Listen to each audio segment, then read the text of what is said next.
X plus A upon x minus A whole mod plus C. तो देखो ये जितने भी फॉर्मूले जस्ट हमें लर्न करने हैं, हमें बाय हार्ट याद होना चाहिए बस। क्योंकि अगर हमें ये फॉर्मूले याद नहीं रहेंगे तो हम इंटीग्रेशन को कैसे करेंगे, क्योंकि फॉर्मूले जो है आपका वो जीपीएस का काम करता है। तो जब तक आप फॉर्मूले को याद नहीं करेंगे आपका जीपीएस एक्टिवेट नहीं होगा। आप देखते हो, अगर मान लो कोई गाड़ी से चलता है और उस बंदे को अगर रास्ता पता नहीं होता है तो क्या करता है, जगह जगह गाड़ी रोक रोक के वो क्या करता है, किसी दूसरे पर्सन से पूछता है कि भाई मुझे इधर जाना है, इसके लिए मुझे कौन सा रास्ता लेना है। अगर आपने सारे फॉर्मूले आंख बंद करके रट लिया तो समझ लो आपके इंटीग्रेशन में 4 चांद लगने वाला है, 4 चांद लगने वाला है। यस। हेलो बच्चों, तो अभी तक हम इंटीग्रेशन में बेसिक कंसेप्ट को समझ चुके हैं। इंटीग्रेशन क्या होता है, इंटीग्रेशन के फंडामेंटल रूल्स क्या होते हैं, इंटीग्रेशन के फॉर्मूले क्या क्या होते हैं, और इंटीग्रेशन बाय सब्स्टिट्यूशन हम लोग कैसे करते हैं, यहां तक हम समझ चुके हैं। आज जो हम करने वाले हैं वो इंटीग्रेशन ऑफ इरेशनल फंक्शंस करने वाले हैं। इसमें कुछ फॉर्मूले होते हैं जो कि काफी इंपॉर्टेंट होते हैं। अब उस फॉर्मूले को हमें सारे बेसिक फॉर्मूले के साथ साथ ये सारे फॉर्मूले को हमें याद रखना होगा, तभी जाके हम इंटीग्रेशन को बहुत ही अच्छे तरीके से कर सकते हैं। ठीक है, तो चलो स्टार्ट करते हैं, वन बाय वन समझते हैं। हाँ, integration of d x whole upon under root a square minus x square, ये हमारा होता है sine inverse x upon a. ये हमें याद रखना होगा। ये हमारा हो गया फर्स्ट। सेकेंड में integration of dx upon root over x square plus A square is equal to, ये होता है 1 upon a tan inverse x upon a. Third होता है हमारा integration of dx x root over x square minus A square. तो ये होता है देखो 1 upon A sec inverse x upon A. अब यहां पे देखो फोर्थ में integration of dx root over A square root over x square minus A square. ये होता है हमारा ln x plus root over x square minus A square का मॉड प्लस सी। आपको सब में यहां पे प्लस सी लिखना है। फिफ्थ में integration of dx whole upon x square plus A square under root, ये हमारा होता है ln x plus x square plus ए square under root plus C. Six में dx upon x square minus A square, ये होता है 1 upon 2a ln x minus A upon x plus A whole mod plus C. 7 में होता है dx A square minus x square is equal to 1 upon 2a ln x plus A upon x minus A whole mod plus C. तो देखो ये जितने भी फॉर्मूले just हमें लर्न करने हैं, हमें बाय हार्ट याद होना चाहिए बस। अगर आपने सारे फॉर्मूले आंख बंद करके रट लिया तो समझ लो आपके इंटीग्रेशन में 4 चांद लगने वाला है, 4 चांद लगने वाला है। यस, तो चलो हम इसके कुछ एप्लीकेशंस को देखते हैं। ठीक है, जैसे कि हम लोग को सपोज करो कि अगर हमारे पास ये क्वेश्चन है कि dx root over 4 minus x square. अब मुझे बताओ ये फर्स्ट फॉर्मूला क्या है, dx under root a square plus x square. तो आप यहां पे देखो कि ए स्क्वायर की जगह क्या लिखा हुआ है, 4 लिखा हुआ है। तो आप इसको इंटरप्रेट करोगे कि यहां पे जो चीज लिखा हुआ है वो dx अपॉन ए स्क्वायर यानी 2 का स्क्वायर लिखा हुआ है और माइनस एक्स स्क्वायर लिखा हुआ है। अब हमें इस फॉर्मूले का रिजल्ट जो है वो साइन इनवर्स एक्स बाई है। तो इसीलिए हमारा जो आंसर होगा यहां पे क्या लिखेंगे हम लोग, sine inverse x upon 2 plus C.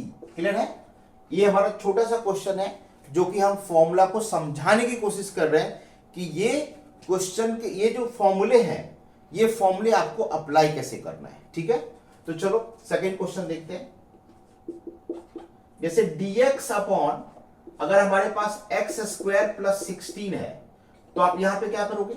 तो देखो, अगर मेरे पास dx upon x square plus 16 है, तो आप इस फॉर्मूले को देखो, एक्स स्क्वायर प्लस ए स्क्वायर है, यानी यहां पे ए स्क्वायर का जो वैल्यू है 16 लिखा हुआ है। तो आप इस फॉर्मूले को जरा अरेंज करके लिख लो, तो ये हमारा हो जाएगा एक्स स्क्वायर प्लस 4 का स्क्वायर, यानी इसका आंसर हो जाएगा 1 अपॉन 4 का स्क्वायर है तो 1 अपॉन 4, tan इनवर्स क्या हो जाएगा? tan इनवर्स x अपॉन 4 और ये प्लस c हो जाएगा। ठीक है, अब देखो क्वेश्चन नंबर 3, अगर मेरे पास ऐसे पूछता है कि मान लो dx whole upon under root और यहां पे 9 माइनस 16x स्क्वायर है, अब यहां पे क्या करेंगे सर? तो देखो ध्यान से आप देखोगे तो ये 16x स्क्वायर को आप क्या लिख सकते हो? 16x स्क्वायर को आप लिख सकते हो 4x का होल स्क्वायर। तो आप यहां पे लिख दो dx है अपॉन 3 का स्क्वायर माइनस 4x का होल स्क्वायर, और ये रूट के अंदर है। अब देखो ये तो a स्क्वायर है, लेकिन आप x की जगह देखो 4x है आ गया आपका, तो आप सिंपली आप सब्स्टिट्यूशन का कंसेप्ट भी लगा सकते हो यहां पे।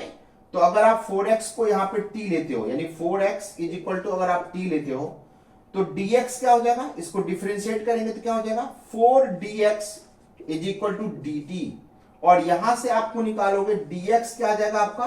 dx इज इक्वल टू आपका हो जाएगा dt होल अपॉन 4, यानी आपको इस इंटीग्रेशन को t में अगर रिड्यूस करना है तो ये इंटीग्रेशन आपका हो जाएगा 1 अपॉन 4 dt रूट अंडर 3 का स्क्वायर प्लस 3 का स्क्वायर माइनस टी स्क्वायर। तो आप देख लो, अब ये फॉर्मूला x के टर्म में नहीं है, t के टर्म में है। अब ये फॉर्मूला x के टर्म में नहीं है, t के टर्म में है। तो आप ये मत समझना कि सर यहाँ पे t है और यहाँ पे x है, तो मैं यहाँ पे क्या करूंगा? वेरिएबल कुछ भी हो सकता है, t हो सकता है, x हो सकता है, u हो सकता है, उससे हमें प्रॉब्लम नहीं है। प्रॉब्लम ये है कि अगर हमें फॉर्मूले याद हो तो मैं उस फॉर्मूले को किस तरीके से अप्लाई करना है वो हमें सीखना है। तो यहां पे ये फॉर्मूले और ये फॉर्मूले सेम ही है, यहां पे x लिखा हुआ है, यहां पे t लिखा हुआ है। तो इसका जो आंसर होगा वो आंसर हो जाएगा 1 upon 4 sine inverse t upon 3 था, t अपॉन 3 हो जाएगा। अब हमने t किसको लिया था? t हमारा है 4x को। तो अब फाइनल आंसर जो आप इसका लिखोगे वो फाइनल आंसर होगा 1 अपॉन 4 साइन इनवर्स t हमारा क्या है? 4x, तो 4x अपॉन 3 प्लस c, ये हमारा फाइनल आंसर हो गया। अगर आपको सारे फॉर्मूले याद है और सारे फॉर्मूले के एप्लीकेशंस को आप समझते हो तो मैं गारंटी देता हूं कि क्वेश्चन कितना भी लेंदी हो आप उस क्वेश्चन को कर लोगे। और अगर आपको फॉर्मूला याद नहीं है तो क्वेश्चन घटिया से घटिया होगा, आप उस क्वेश्चन को कर नहीं पाओगे। तो प्लीज सबसे पहले यह कोशिश करो कि हम किसी भी चैप्टर का फॉर्मूला कभी ना भूलें। अगर फॉर्मूला भूल जाते हो तो फिर आपको उस चैप्टर पढ़ने में मजा ही खत्म हो जाएगा। नेक्स्ट क्वेश्चन है dx root over 8 minus 25x square. अब देखो कुछ बच्चे पूछेंगे कि सर यहां पे 8 जो है वो परफेक्ट स्क्वायर नहीं है, तो यहां पे क्या किया जाए, कैसे इस क्वेश्चन को करेंगे? तो देखो 8 परफेक्ट स्क्वायर हो चाहे नहीं हो, आप किसी भी नंबर को परफेक्ट स्क्वायर में तो लिख ही सकते हो। जैसे अगर मैं यहां पे 8 है हमारे पास, तो 8 को हम लोग क्या लिख सकते हैं? अंडर रूट 8 का होल स्क्वायर, अंडर रूट 8 का होल स्क्वायर। तो हम सिंपली यहां पे क्या करेंगे, यहां पे लिखेंगे dx और रूट ओवर, यहां पे लिखेंगे रूट 8 का स्क्वायर और यहां पे लिखेंगे माइनस 5x का होल स्क्वायर। तो अब देखो यहां पे 5x आ गया है, तो x की जगह 5x है, x के रिस्पेक्ट में करना है।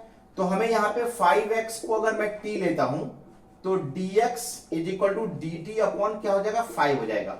तो अब ये क्वेश्चन हमारा बन जाएगा dt में, तो ये हो जाएगा dt upon root over root under 8 का स्क्वायर माइनस कितना होगा? t square. अब यहां पे 1 अपॉन 5 हमने बाहर ले लिया है, तो अब देखो ये जो हमारा है under root a square minus x square का क्वेश्चन आ गया, यानी यहाँ पे टी के रिस्पेक्ट में यहाँ पे टी दिख रहा है।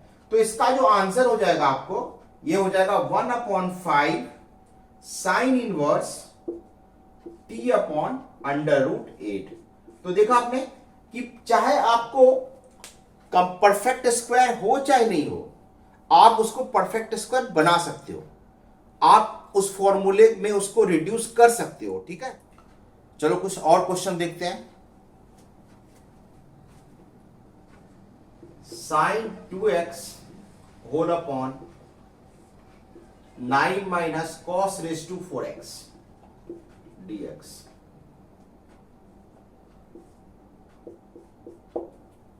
एंड सेकेंड क्वेश्चन ले रहा हूं, 2 raise to x 1 plus 4 raise to x dx। अब देखो यहां पे हमें क्या करना है, इंटीग्रेशन बाय सब्स्टिट्यूशंस का यूज करना है। और इंटीग्रेशन बाय सब्स्टिट्यूशंस के लिए हमने बताया था आपको कि चोर सिपाही का गेम खेलना है, कि फंक्शन ढूंढो और उसका डेरिवेटिव ढूंढो। यानी इंटीग्रांड में आपको क्या देखना है कि फंक्शन कौन है और उसका डेरिवेटिव कौन है।